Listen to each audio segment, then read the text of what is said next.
Hi, Jim Breasted one more time. In this final presentation of using motivational interviewing techniques in smart recovery, I'm going to be discussing with you the 5 principles of motivational interviewing, which are known as DEARS. The 5 principles of motivational interviewing are easily remembered using the acronym DEARS. DEARS stands for Develop Discrepancy, Express Empathy, Amplify Ambivalence, Roll with Resistance, and Support Self-Efficacy. The basis of DEARS comes from the client-centered works of Carl Rogers and his belief in the force of life, the natural self-actualizing tendency of healthy people. The core elements of those works are known as the Rogerian constructs, which are empathy, warmth, genuineness, and immediacy. Empathy is the ability to put oneself in another's situation and accurately convey an understanding of their emotional experience without making a judgment about it. It is different from sympathy, which connotes feeling sorry for someone. In comparing the two, empathy is more of an equal sharing of a feeling. It encompasses a wide range of affect, where sympathy is generally a reaction to another's sadness or loss. Someone who is warm conveys their acceptance and positive regard through their own positive affect and body language. Being genuine is the ability to be oneself and feel comfortable in the context of their relationship with others. It does not imply a high degree of self-disclosure, but a genuine presence in the relationship. It may involve an ability to use the skill of immediacy. Immediacy means that one conveys their thoughts, feelings, and reactions in the moment. An example would be sharing your own feelings of sadness in response to a story of a loss.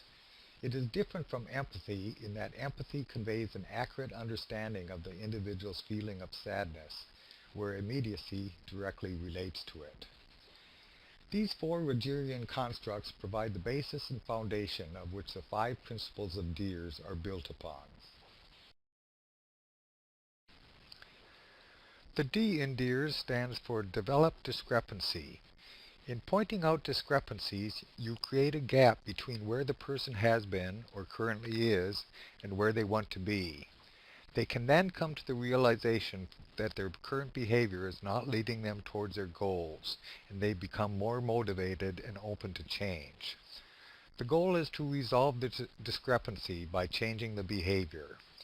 When creating discrepancies, present the conflicts in subtle and matter-of-fact manner, highlighting the conflict as a basic question. Tell me some of the good and not so good things about your behavior. What do you see your life to be like if you don't make changes and continue to use? How do you think your life would be different if you were not drinking? What was your life like before you started having problems with? How does your behavior fit in with your goals? The E in DEARS stands for Express Empathy. Empathy is probably the most important element of motivational interviewing. As smart recovery facilitators and volunteers, we listen to people to get an idea of their concerns and their reasons for behaving as they do. In order to express empathy effectively, place yourself in their shoes. Be where they are. View the world through their eyes. Think as they think and feel as they feel. Experience their world as they experience it.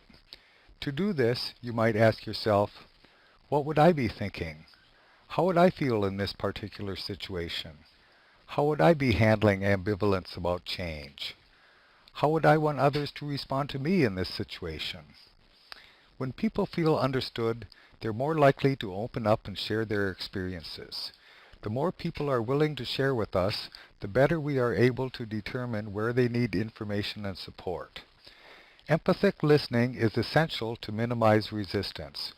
Our ability to demonstrate empathy, to understand and feel what people are experiencing, has a major impact on both their willingness and ability to change. High levels of empathy have been linked to positive results across a broad range of different therapies. Expressing empathy consists of listening in a supportive manner, demonstrating you understand their concerns and feelings. It requires close attention to details, being mindful of any underlying meanings. It's a specific and learnable skill for understanding another's meaning by the use of reflective listening, a key point to expressing empathy.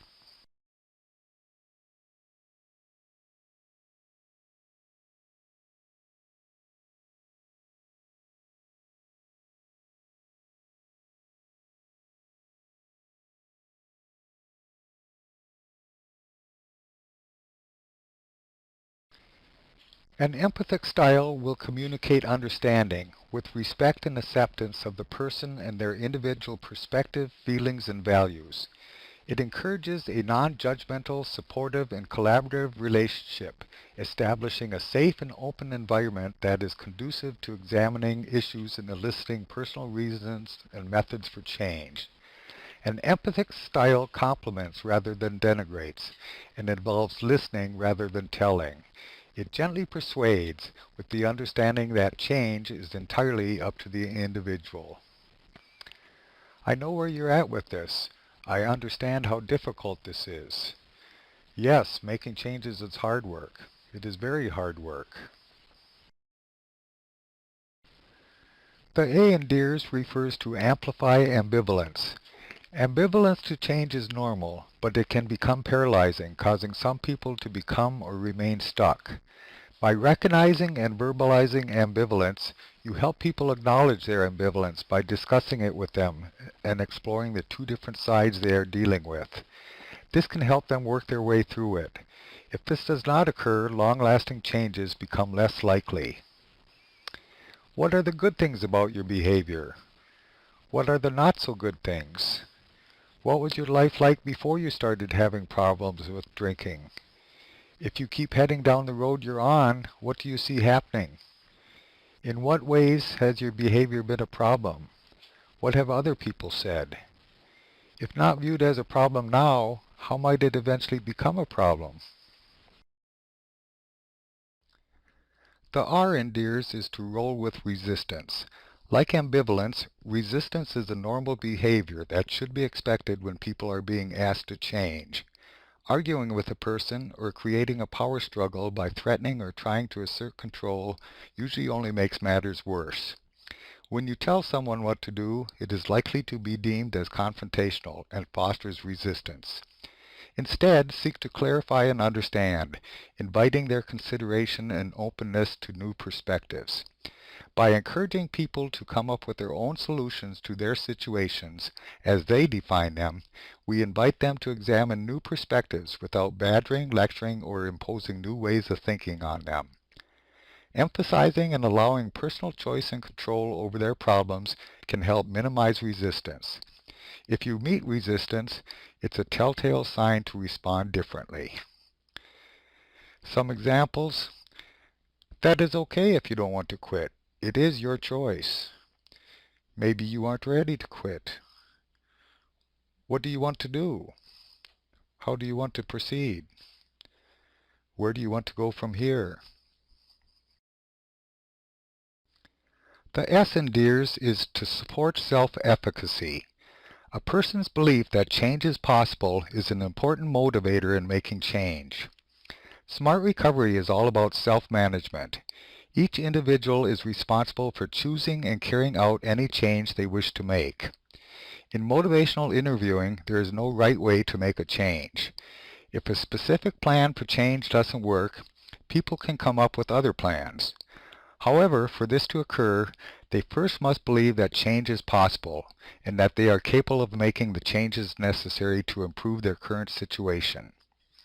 We can help them do this by creating a friendly space for them to explore the difficult issues and by engaging them in conversations that will help them believe that change is both possible and attainable.